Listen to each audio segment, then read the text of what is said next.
कि हमें 15,000 एकड़ जमीन का हिसाब दीजिए।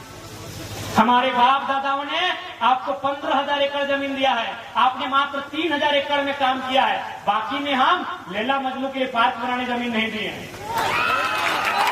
हम वो बात कहने आए हैं जो बात कहने से अर्जुन मुंडा, सुदेश महतो, बाबूलाल मरांडी और हेमंत सोरेन की हालत खराब हो जाती है। हम गांधी को मानते हैं, गांधी के आदर्शों को मानते हैं, लेकिन गांधी को हर चीज को नहीं। मेरी उम्र 29 साल है, कोई कहेगा कि एक गाने मारेंगे तो उससे आड़ देंगे, भैया नहीं होगा। तो मेरी बातें लग रही कि नहीं लड़का भड़का रहा है, कोई नहीं भड़का रहे हैं। 77 में मारे गए शक्तिनाथ महतो, 87 में मारे गए निर्मल दास, 7 में मारे गए सुनील। मार तो रहे ही है, क्या हम कुछ नहीं भड़का रहे हैं, असलियत बता रहे हैं। आपको गर्दन चोटा चोटा के मारिए रहा है। कौन दुनिया में है आप? 77 में कोयला माफियाओं ने मारा, उसमें टाटा का रोल था, टाटा के जीएम का। आज हम खड़े होकर 1000 बार बोले हैं, टाटा सिधवा में भी टाटा है। टाटा के जीएम ने पैसा दिया था मारने के लिए।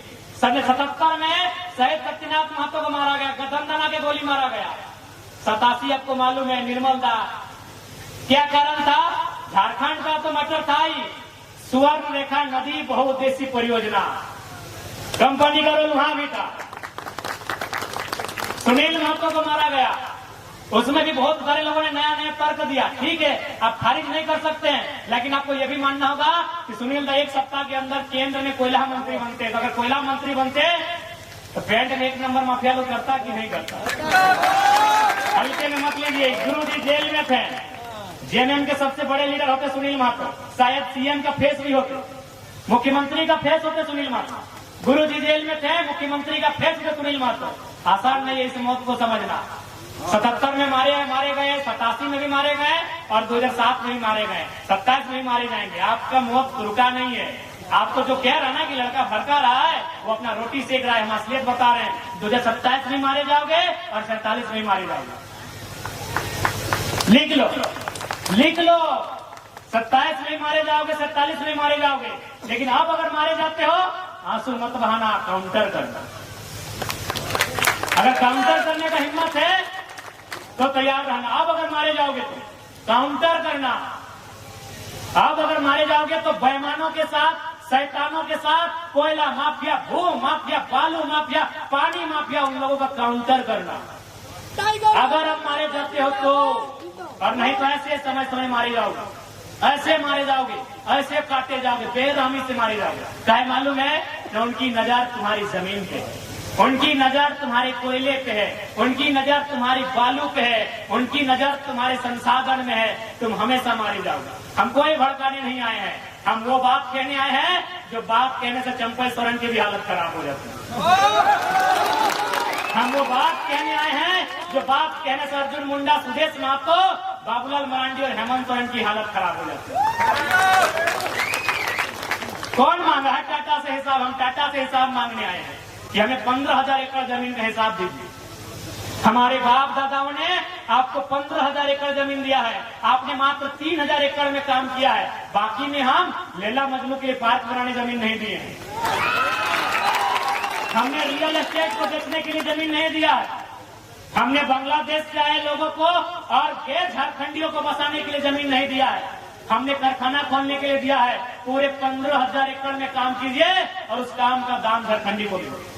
कौन सवाल करेगा? करेंगे चंपा जी, कीजिए, कीजिए। सदन में सवाल देखते हैं। गए विद्युत जी संसद भवन गए, कीजिए सवाल। जोबा मांझी संसद गई है, जोबा जी करे सवाल, सुदेश जी करे सवाल, हेमंत जी करे सवाल। हम आपके सवाल को लेकर आए हैं, वो सवाल जो 70 सालों से दफन हो गई थी, उस सवाल को लेकर आए हैं।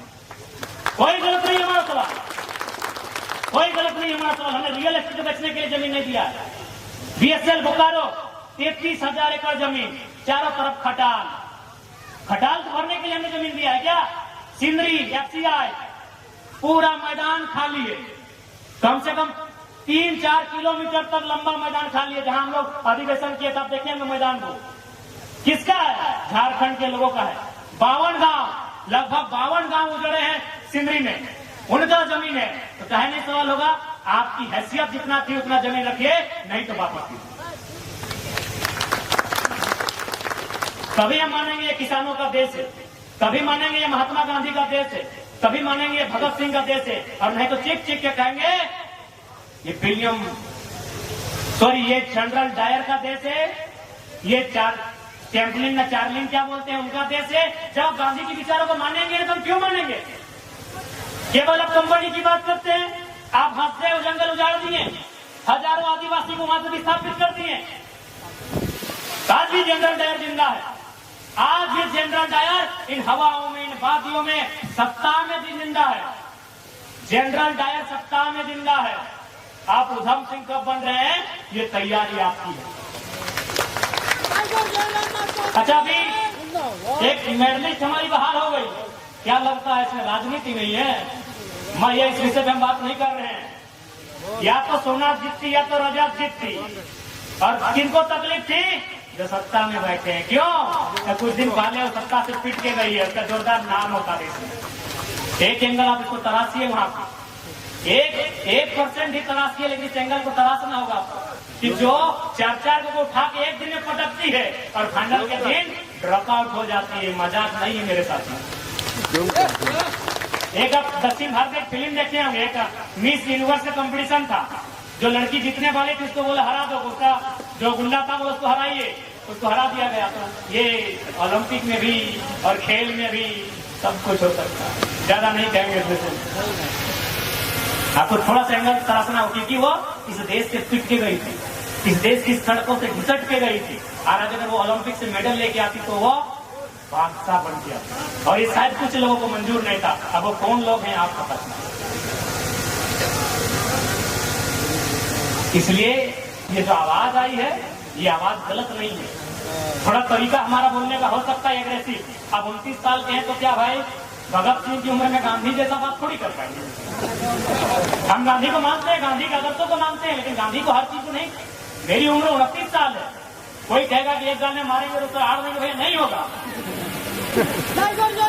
हम गांधी के विचारों को मानते हैं, लेकिन 100% जिस उम्र में है शायद संभव नहीं है। तो हो सकता है मेरे बात करने का लहजा थोड़ा एग्रेसिव होगा, स्वाभाविक है। जिस उम्र में होगा ही, हम भी दादाजी की उम्र में आ जाएंगे तो हम भी प्यार से बात करेंगे, हम भी नॉर्मल बात करेंगे।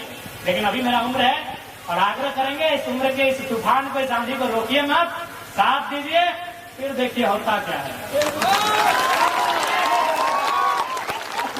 क्या होता हो तो दिखा है ना। बन्ना गुप्ता अनीता दीदी का जमीन हड़प रहा था ना, कौन मान नील मानना है। खाली हमने इतना ही कहा था, नवीन ने बात हुई थी कि बोल दीजिए कि हम पुरलिया पार कर रहे हैं। बन्ना गुप्ता अपना टेंट उठा के भागा कि नहीं, और हम खाली एक मैसेज दिए कि हम पुरलिया पार कर रहे हैं। हमारा आ जाते तो क्या होता। क्या लगता है? अरे आपकी ताकत बन के आए, एक बार भरोसा जताइए, आपकी ताकत बनने में हम लोग कहीं कमी नहीं होती। क्या होगा? गोली खाएंगे। हम तो कह रहे हैं, हम तो स्वीकार कर रहे हैं। हमारे कॉर्पोरेट के दलाल हमें गोली मारे, तमाम कंपनियों के दलाल हमें गोली मारे, तमाम ब्यूरोक्रेट्स में जो भ्रष्टाचार अधिकारी बैठे हैं वो हमारी मौत की साजिश रहते हैं। हमने कब मना किया, लेकिन एक शर्त है, हमारी मौत हो जाए तो मातम मत मनाइएगा, चिता बाद में जलाइएगा, पहले उनके हौसले को जलाइएगा। लिस्ट कर लीजिएगा, लिस्ट कर लीजिएगा। जैसे चांडिल डैम, आपको मालूम है कि चांडिल डैम की समस्या किसके कारण है, किस पदाधिकारी में, किस ऑफिसर के कारण चांडिल डैम की समस्या है, लेके डूब जाइएगा। ये हमारी चिता में बिल्कुल किसी बानी की आवश्यकता नहीं है। 10 दिन पड़ा रहेगा, 10 दिन बर्फ में डाल के रखिएगा। 1 महीना बदबू मारेगा हमारी बॉडी से, मारने दीजिएगा। हमारा बॉडी सड़ जाए, सड़ने दीजिएगा। लेकिन सच में अगर गुस्सा लगे तो उनके हौसले को जला के जाइएगा, चिता जला। नहीं तो आप मारे जाएगा।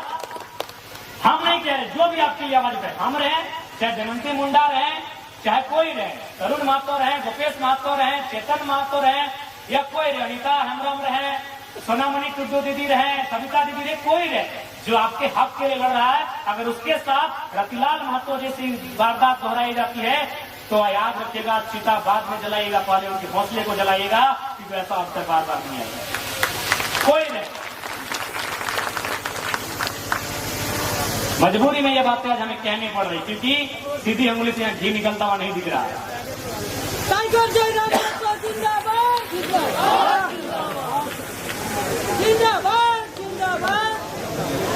और अंत में इतना ही कहेंगे कि आज की जो हमारी लड़ाई है वो किसी व्यक्ति से नहीं है, किसी राज्य से नहीं है, किसी लोग से नहीं है। हमारी लड़ाई है उनसे जो हमारी जमीनों में हमारे सर पे चढ़ के हमारा शोषण कर रहे हैं। हमारी लड़ाई उनसे है।